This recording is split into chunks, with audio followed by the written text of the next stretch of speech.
Today we've got the ultimate tool bag here. This is a $4,000 Veto Pro Pac build out, you guys. This is absolutely jam-packed with the most ridiculous everything that you could ever need to finish almost any job. Sub to the channel if you haven't already. We do a ton of gear reviews like this, new tools, all kinds of different stuff all the time. So sub, follow us on Instagram. There's a link in the description. You guys, let's go ahead, take a look at this sweet build out from Veto Pro Pac. Now the bag itself, this is the Tech XL Wheeler. It's got wheels, it's got a hard bottom. Veto, if you don't know Veto, it's amazing. Veto makes the best tool bags that exist. All right, now on the outsides here, obviously you guys know we have some pockets, we have some different stuff. There's so much stuff to show you guys in this video, so we're gonna run through the things quickly. If you guys have questions, hopefully I can answer them in the comments. If not, we'll tag some videos at the end to explain some of the other stuff. Most of the stuff in this tool bag came from my tech pack, so you guys will know some of it. I'll leave a link to that at the end, cover those tools in more detail. On the outside, I have this Olight Swivel Pro. It's a super cool light. I haven't actually talked about this one ever. So there's a bunch of different modes on it, and there's even a red mode. Basically, it has magnets on the back here.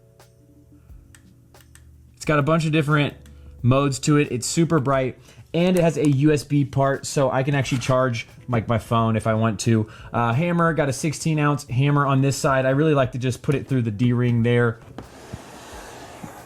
And then on this side, we have the MP1X. This is the tool pouch that I'm rocking right now. This is one of the things, I'll leave a link to it at the end if you guys wanna watch this video. This is a sweet pouch, it clips on and off. I've just got it connected to the D-ring right now. I have it on this D-ring here, this big D-ring, and as you guys can see, the pocket layouts are the same, 2 pockets on the side. There's a tape clip on this side, and then there's a large open pocket, which is the same exact as the other side. This has not fallen off yet, the MP1X, but it does have my diagonal cutters, wire strippers, this level here from Greenlee, which I have learned to love, absolutely love. And then I have 2 screwdrivers here from Wera and the rest of the set in there, but I love Wera screwdrivers. They're amazing, along with a Toughtbuilt tape here on the front. Now the inside of this bag, the front section here is amazing. It's actually kind of insane how much stuff we have in here and how much stuff you can fit in here. Everything that was in my tech pack is now in the front of this bag except for my impact. I'll show you a couple things in the back soon, but there is quite a bit packed into here. So like I said, we're gonna run through these. I'll name all the tools. I'll show you all of them, but we're not gonna go through them in detail. Boom, so we open it. If you know Veto, you know there's 2 pockets on the inside here that are see-through. In one of them, I've got some little bits and pieces. I've got a Wera bit check in this one here, so I have all the bits I could need. There's a ton. There are 2 rows of bits in there. I keep that in the bottom section, and then I also keep some Wera screw holders. They just fit on your screwdrivers, any of them. They're amazing, super cheap and inexpensive, but amazingly effective. We have a pair of the Knipex shears. Yes, it's pronounced Knipex. Everybody who doesn't think so, you guys can eat it. It comes with the cool little, this black holster here, which is nice because these are super sharp. Love them. They're scissors and they're great. Best scissors in the game in my opinion. And then in this top section here, I have all of my bits. I'm not actually gonna get these out. They're all 6-inch Allen keys, and they're my deep well sockets, 9/16, 1/2 inch, 7/16 for the sockets. And then I have a ton of Allen keys for all kinds of different stuff because they're the only Allen keys that I keep. Wire marker book in this back section here. And as you guys can see, it does have the string to hold it up. This is great, especially when you have some weight in here like I do, because these bits are heavy. It holds it up. So if I didn't have this on here, it probably wouldn't fall over. But it just starts leaning over and you put more weight on it and over the years, all that fun stuff. So typically I'll have that on there. We're gonna undo it for now, so that way you guys can actually see the bag and it's not in the way. And we'll pull these out one at a time now. So at the end of this, it'll be empty. You guys will get a little glimpse of it empty. If you want a better glimpse of it empty, there's another video. I'll put it in the description of us going through this and all the panels that I have for it. But we'll start from this far side over here. This is gonna be the big baby. This is my Fluke 376. It is absolutely phenomenal. I love it. It's been fantastic. It's a really, really nice meter. It's the first nice meter I've ever had. I have a couple flukes that are amazing, and they're my beaters now. But I finally invested in like a nice meter, and I have to say I'm very happy that I did. I have the leads in this little pocket behind here. They kind of fall down in there a little bit, but it's fine. It doesn't really matter. I have them when I need them. They're pretty easy to get to. We have some electronic snips from Knipex. This is the kind that when you clip something, it actually holds it so it doesn't just go flying, which is the reason that I keep those. All right, now in the bottom, diagonal cutters. These are small diagonal cutters. These are very special use. They're very sharp. They're great for stripping MC cable. They also strip 12 and 14 solid wire, which is usually MC cable, so I do a lot with that. Fisker's utility knife down here at the bottom. Fisker's utility knife is the best utility knife. I promise you, I did a video on it. I have so many videos to tag for this one. It's gonna be tough. I'll put them all in the description. But that utility knife is an absolute animal. It's so much better than any of the other ones that I've had. Of course, the twin grip pliers.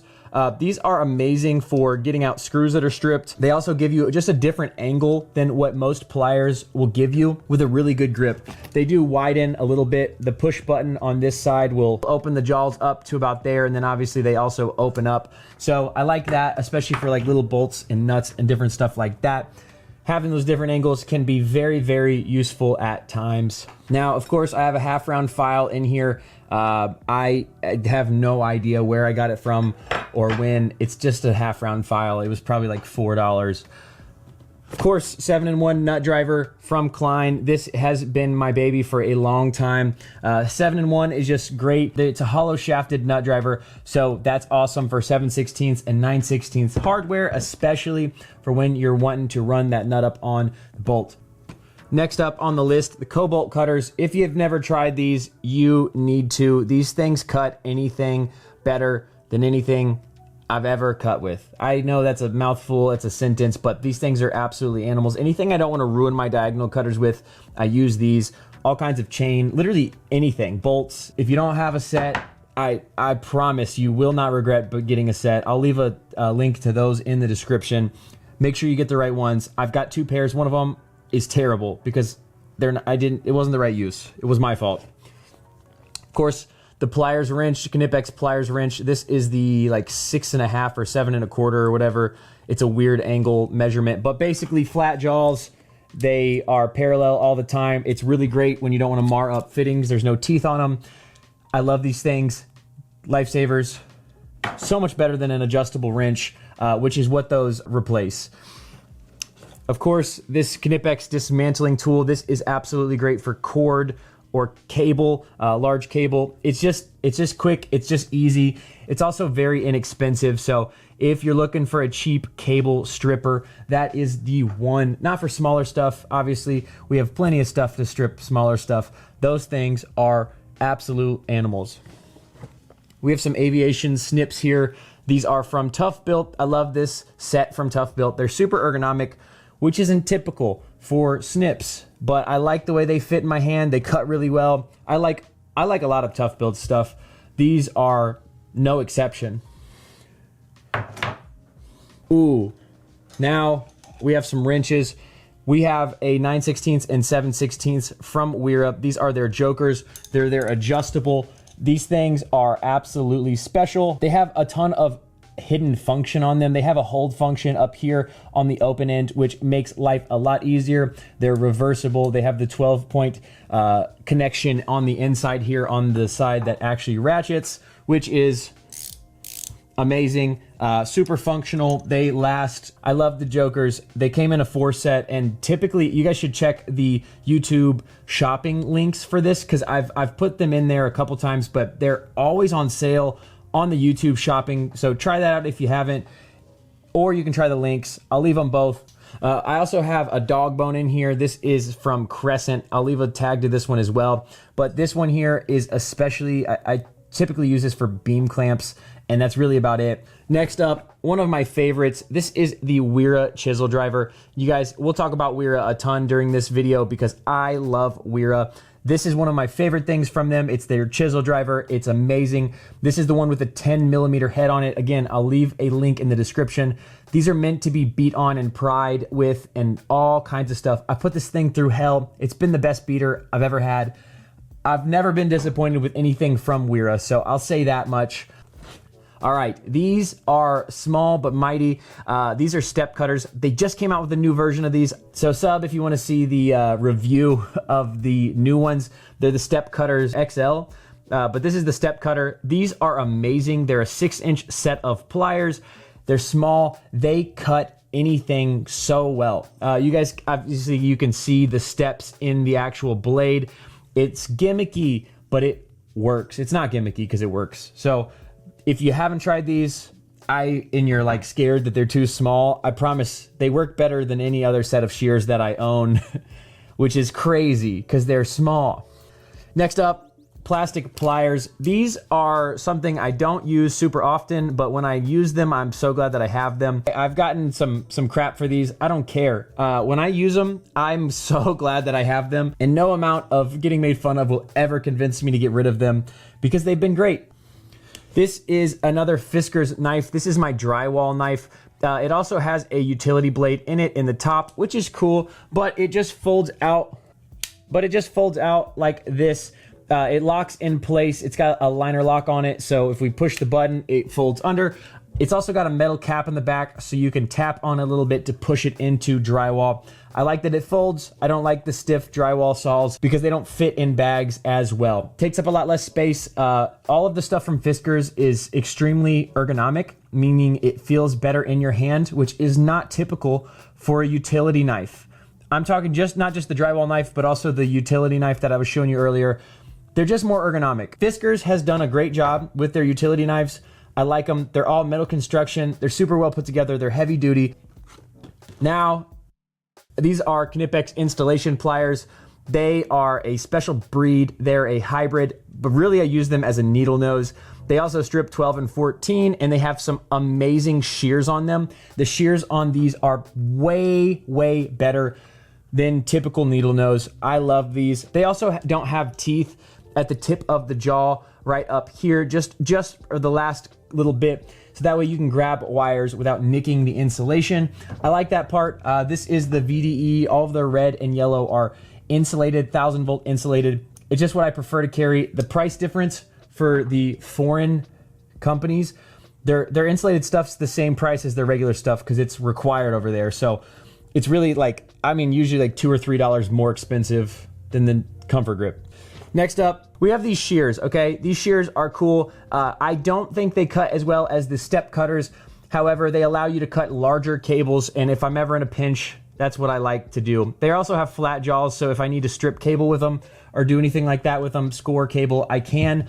But with the two jaws, what it'll allow you to do is put your outside jaw on the wire and go around it and basically shave it off until you can get that second set in there and then chomp it off, hopefully. Whatever, you can work it down. It's not ideal, but I wouldn't be caught dead without a pair of basically bunny ears to cut large cables when I need to. And next up, we have this Klein laser level. This one doesn't get brought out super often, but sometimes it's just nice to be able to look at your run, to know where you're going. It is a crosshair laser. I don't have batteries in there right now. If I have the batteries in there, it turns on and then it kills the batteries and then I'm frustrated. So I always keep AAA batteries in the front of my bag in this bottom pocket here. I keep them in all my bags. It doesn't get a ton of use anymore now that we're doing a lot more servicey type of stuff and less install stuff. But I haven't brought myself to take it out yet because I know if I take it out, I'm gonna forget that I have it and probably never use it again.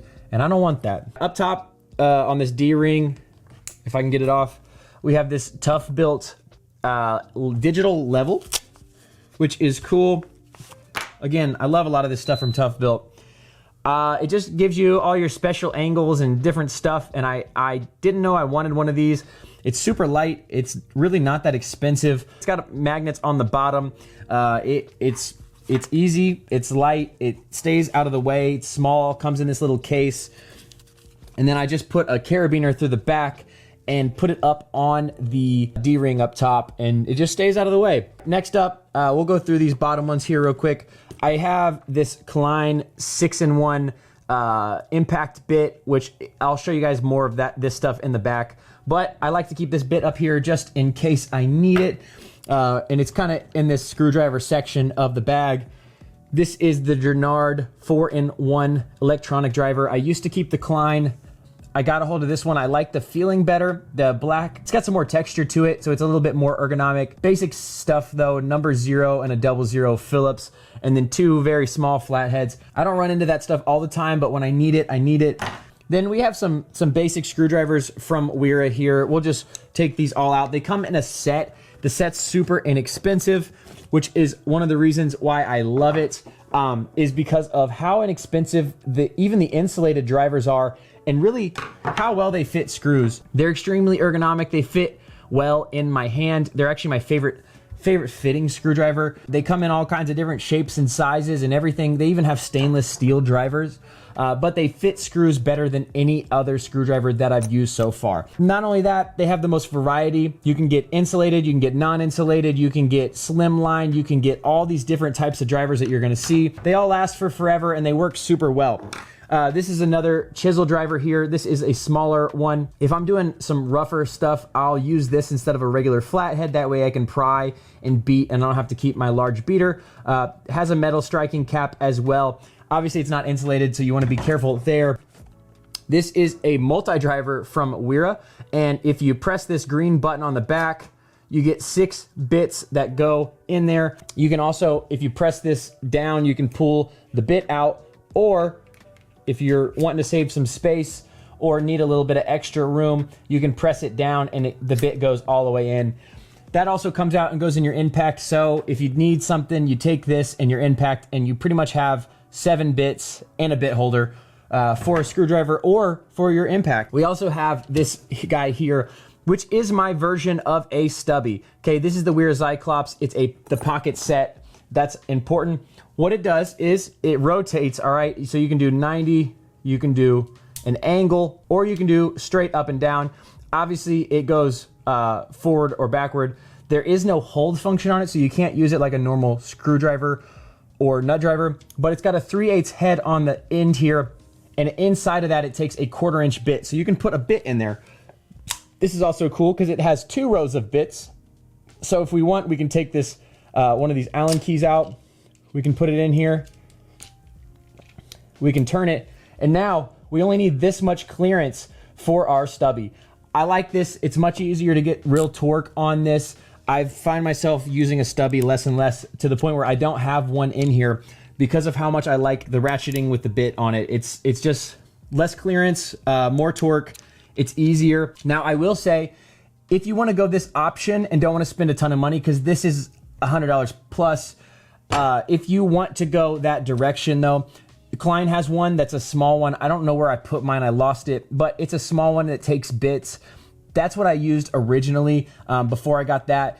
It's like, it's cheap. It's not super expensive. If you're looking for a better version of that, the ratcheting stubby type deal, go with the Klein. And then I keep my linemans over here. These are from Knipex. They're VDE. I like this set a lot. Obviously, I use them a ton. It just depends on what I'm rocking in my pouch. And right now, they're not in my pouch. And I have spare room in here, so they stay in here. And then finally, last but not least, in this back section here, which it goes all the way down, there's so much room. This bag is so big. And last but not least, these cobras. 2 pairs of the 10-inch cobras. These are the best pliers for running pipe, conduit, whatever you guys want to call it. You guys can call it whatever. I don't care. They're amazing. They are push button, so you adjust them, you set it, you forget it. They grip pipe better than anything else because of the jaws, because they're directional. Try them out, all right? I can't talk about the cobras enough. Game changer. They're lighter, they're thinner, you get a better grip. It's amazing. That's the first side of our bag. We're gonna get into the second side, the back side, which is what makes Veto so special, is that they do the front and the back, because they can divide their stuff by the middle. They have the hard bottom. They don't tip over. They really are the best bags on the market. Now the back side of the bag is where we get really interesting, because a lot of this stuff I've had in my previous bag, but I was out of room, okay? And so I put almost everything that it was in my first bag in this front section here, minus just a couple small things. And what we've done in the back side is we've taken out the storage that it comes with, and we've put in a bulk storage, because you have options, because Veto has the V-swap panels. This panel comes out as well. If you want to see that again, I'll leave a link to that video where we cover this empty, and I'll show you taking out the panels and what the panels look like empty, all that fun stuff. We've got quite a few interesting things here in the back, so let's go ahead and hop into those. All right, now the view for this isn't gonna be as pleasant, because this back section obviously was built to, you know, be the section that gets dragged and all the other stuff. So it folds over real nicely like this, and then everything else from here on is a little bit stiff. Now, I will tell you, there's pockets that line the front of this. I don't have anything in there because I have a lot of very large items in here that we use super often, but this is just the bulk storage, right? Like I said, I took out the other panels that have the dividers in them. You can carry way more hand tools in here if you wanted to. I opted to carry all my hand tools in the front, and that way I could keep some big items in here that are really helpful. Obviously, for one, an impact. This is my M12 fuel impact. It's a beast. It's an absolute dog. It does everything I need it to. And when you pair it with all the things I showed you up front, like the Wera bit check, the Klein 6-in-1, and this baby here, this is my bit case. Everything I need to drill even is in this, and it's all got a 1/4-inch impact on it. The M12 will drill just about anything. I have a step bit in there so I can open up holes. I have, you know, wood bits. And this pouch here makes it easy. This is the Weha utility case. Again, I'll leave a link in the description. This one's actually kind of hard to find the case for. And I covered all this stuff in my last video, the 5 multi-drivers video. So I'll leave a card up there if that's the thing you're interested in. Come back and watch the video after you see it. It's at the end. Now, a couple of our special case, some things that I love to carry with me. I keep this labeler. This is from Brady. It's their M511. It's Bluetooth. It prints out labels. It's awesome. It's quick. It's super durable. It makes labeling stuff super easy. It's super fast. It's all on my phone. Another fun one here. This one's from Jannard. This is their mag retriever. It's a fun word, okay? But basically, it's a fishing kit. It comes with this little thing here, which is super flexible and super bendy at the same time. It's perfect for fishing small distances. It also comes with a 12-foot chain, and this is magnetic, and there's also a little grabber in there. It's an excellent kit. Jannard makes some awesome electrical tools / data tools. And then finally, in the back here, we have the Ideal Sure Trace. You guys, this one here it's actually the Pro version in the non-Pro case. I like the non-Pro case for putting it in here. The Pro case is just it's too big. So I've swapped it out. But the Sure Trace, the new one from Ideal, if you guys haven't checked it out, you need to. It's an awesome tracer because it'll allow you to trace circuits that are alive or dead. It'll also show you, it does continuity, so it'll show you how far away you are from the short, basically, so from wherever your wires end up connecting in whatever path, so you can check if you have a circuit that's turned off, it's an outlet, you can just plug it directly into the outlet and see if the circuit if there's continuity between the hot and the neutral or the hot and the ground, and then from there, you can see how far away you are with the tracer with it off, which is incredible. So to be able to trace both, super easy, super effective. That's my baby. I love that. This thing is an absolute unit, and I've actually really loved using this in the facility that I'm in right now, currently in, probably will be in for a couple months. It's been great for service work. It's been absolutely amazing. Originally in the back, I tried to use, keep all my power tools in there. Basically, I had a hacksaw and my M18 impact and my M18 drill. It was really full, and then honestly, I didn't end up using everything super often. If I'm not running conduit, I don't need my hacksaw or an oscillating tool or any of that stuff. So it almost didn't make sense. So I was like, I'll put those things in a separate bag and just carry them if I need to. But this way, being able to actually keep a circuit tracer and a labeler, which surprisingly enough happens super often with what I do specifically. But you guys, hopefully that gives you an idea of how much you can actually fit in the back. If you guys want to see the video on my MP1X head up here, or any of the other videos that I mentioned are going to be down in the description. Remember, it's all for his glory, and I will see you guys on the next one.